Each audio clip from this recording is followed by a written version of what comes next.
ஸ்டேலின் முற்றுகைக்குள்ளாகியுள்ள ஹாசாவில் ஒரே நாளில் 4 குழந்தைகள் உட்பட குறைந்தது 15 பாலஸ்தீனியர்கள் பட்டினியால் உயிரிழந்துள்ள துன்பியல் சம்பவம் பதிவாகியுள்ளது. இதன் மூலம் ஸ்டேலின் படை நடவடிக்கை ஆரம்பித்ததிலிருந்து போசாக்கு குறைபாட்டினால் உயிரிழந்தவர்களின் எண்ணிக்கை 100ஐ தாண்டியுள்ளது.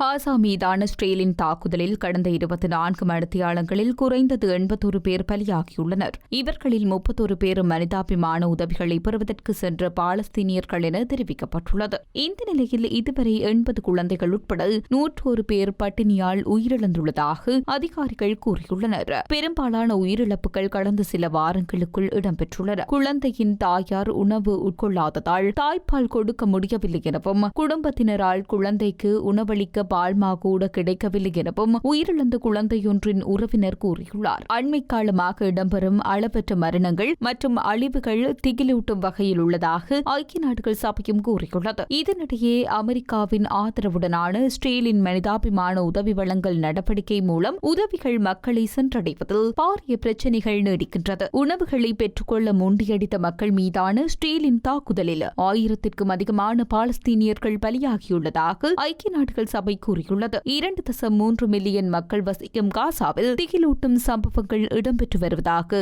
ஐநா பாதுகாப்பு பேரவையின் உரையாற்றிய ஐநாவின் செயலாளர் நாயகம் அன்டோனியோ குட்டரஸ் குறிப்பிட்டுள்ளார்.